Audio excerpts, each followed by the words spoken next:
After 2 years, the Vasa was finished and ready to move to the harbour below the royal castle. She was one of the most heavily armed ships in Europe, with 64 guns on 2 gun decks, which could house up to 450 crew members.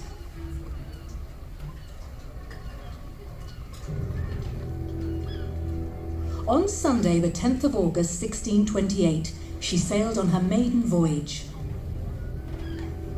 As a result of poor design, she was not very stable and had not sailed far when a breeze made her heel repeatedly.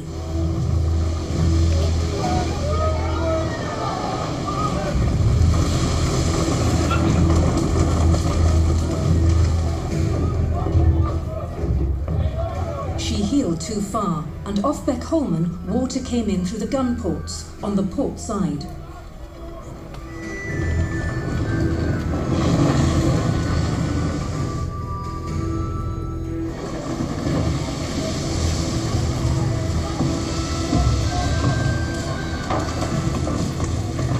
She sank in a few minutes, with sails set and colours flying, only 1,000 metres into her voyage.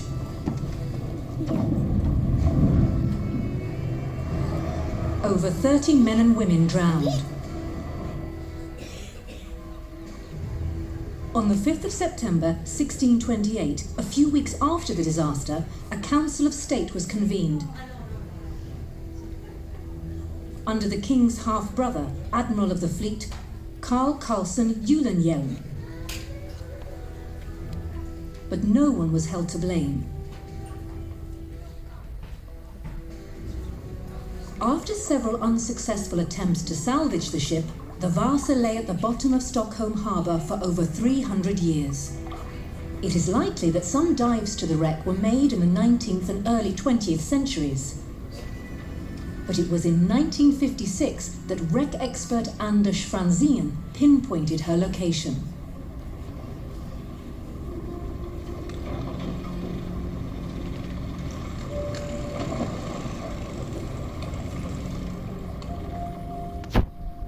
The sounding device brought up a piece of ancient waterlogged oak.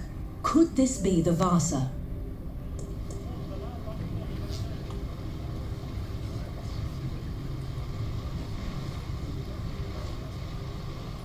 Per Edvin Felting dived to see if this was her, lying in 30 meters of water.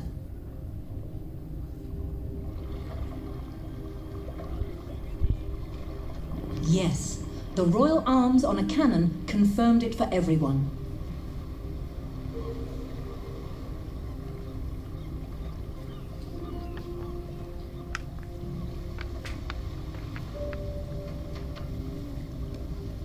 Felting and naval divers found large quantities of artifacts and sculptures from the ship in the mud.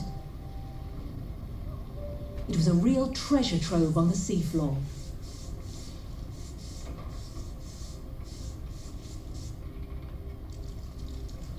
Could she be recovered? Salvaging techniques in the 1950s had come a long way since the 17th century, but the basic method was the same. Raise her using 2 salvage pontoons. The divers used a special nozzle to blast 6 tunnels under the ship and threaded strong steel cables through them and up to the pontoons on the surface.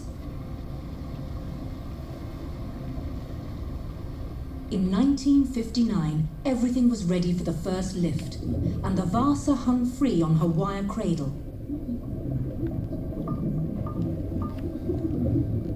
Thousands of holes left by rusted bolts had to be plugged, and new hatches fitted to the gun ports before she could float again.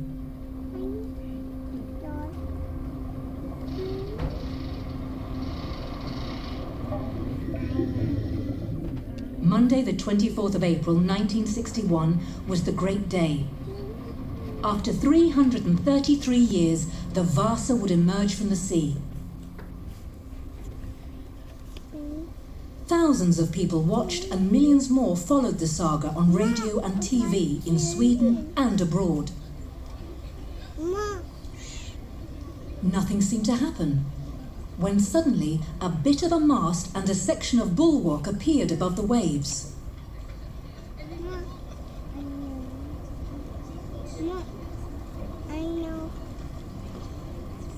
Soon, enough of the Vasa was above the water for Per Edvin Felting and Anders Franzén to board her.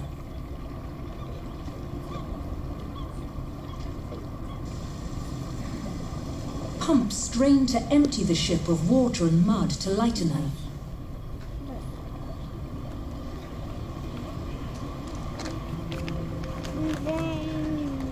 The archaeologists now moved in.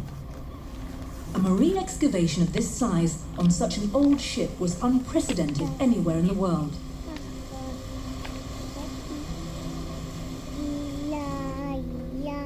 One day, a full choir of angels emerged, sculptures from a sumptuous cabin fitted out like royal apartments. There would be over 40,000 finds in total by the end. The Vasa was towed past the site of her sinking, just 100 meters off Beckholmen.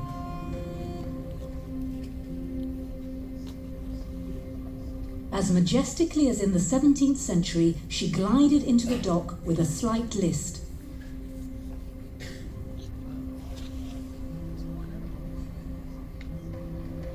King Gustav II Adolf had never seen her in her finished glory. But his successor, King Gustav VI Adolf, himself an expert in archaeology, admired her faded beauty.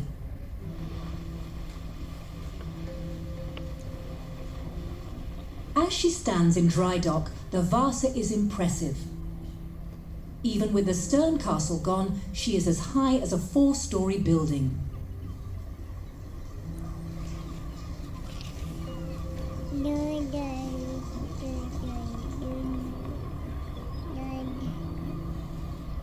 The interior of the ship opened a whole new world to historians. The Vasa contained a complete 17th century society, unique in the world. A time capsule where everything was unchanged from that fateful afternoon in August 1628.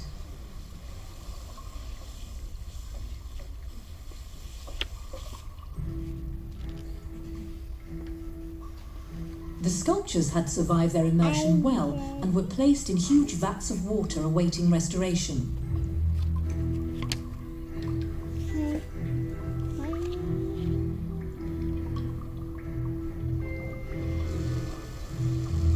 The hull of the Vasa had to be constantly sprayed with water to prevent the wood drying out.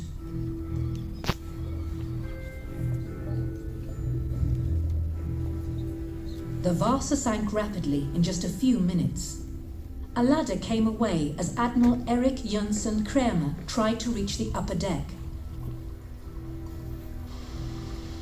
A ring, the sole goal object to come to light, was found on the orlop deck. Did the Admiral lose it as he tried to save himself in the final minutes?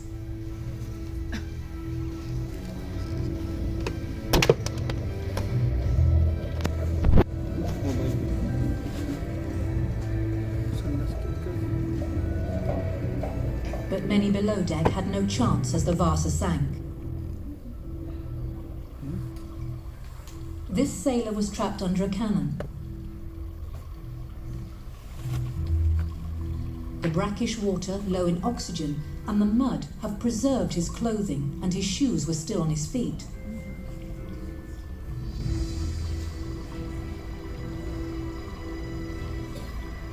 Even his hair and brain were preserved in the cold depths.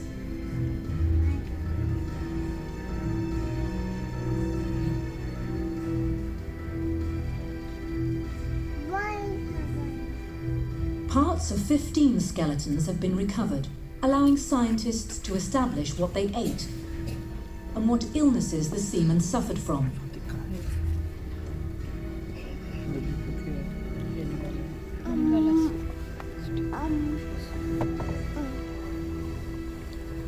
This bronze brazier, found at the lowest part of the hull, kept the officers' food warm. These expensive objects were manufactured in Germany.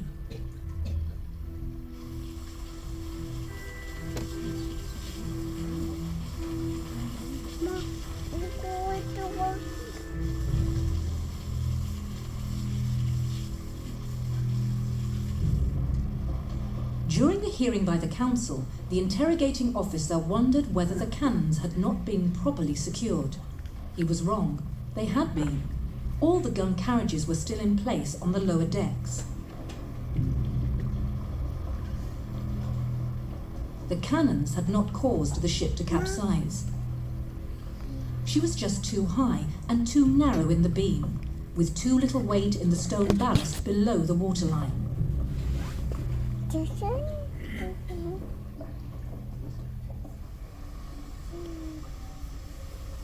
The painstaking work of preserving the hull for posterity began. For more than 17 years until 1979, the Vasa was sprayed with polyethylene glycol,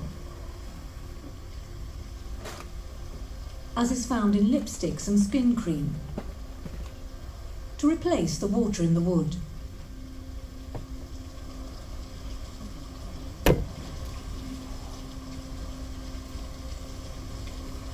The Vasa is one of the largest objects ever conserved.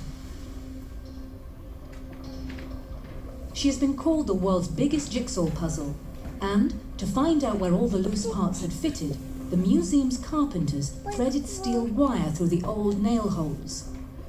If they lined up, a new piece of the puzzle had fallen into place.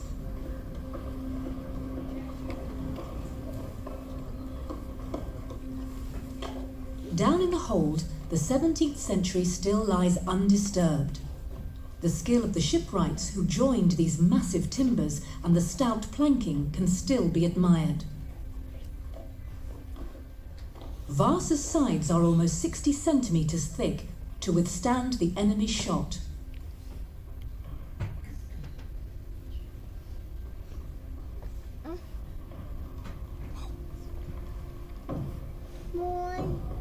Right forward, the thick anchor cable was attached. In the stern castle, everything fitted perfectly.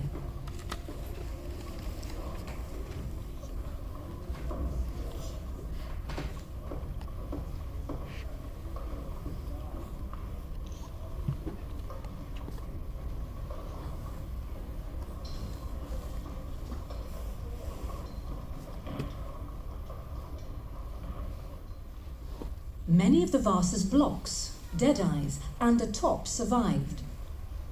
And these have been used with 4 kilometers of new rope for shrouds and stays when the ship was re-rigged.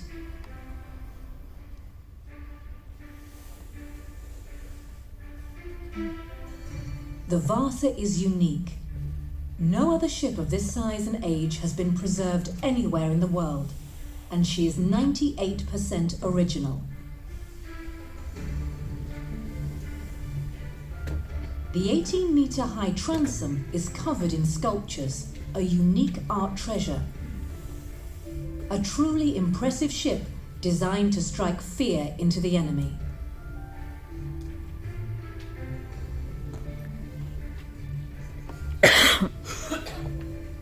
The German artist Morten Rettmer and his assistants carved more than 700 sculptures.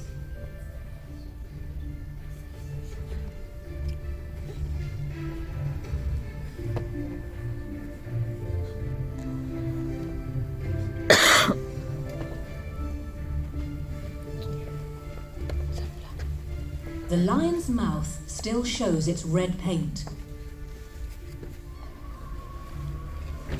The whole ship was to gleam in gold and bright colours, as fashion dictated in the 17th century.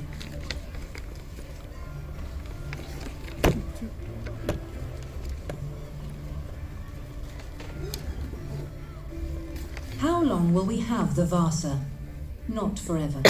But everything possible is being done to preserve this old ship for as long as possible. This includes reducing the rust that has penetrated the wood. The old temporary iron bolts are being replaced by new ones in stainless steel. A task that will take many years.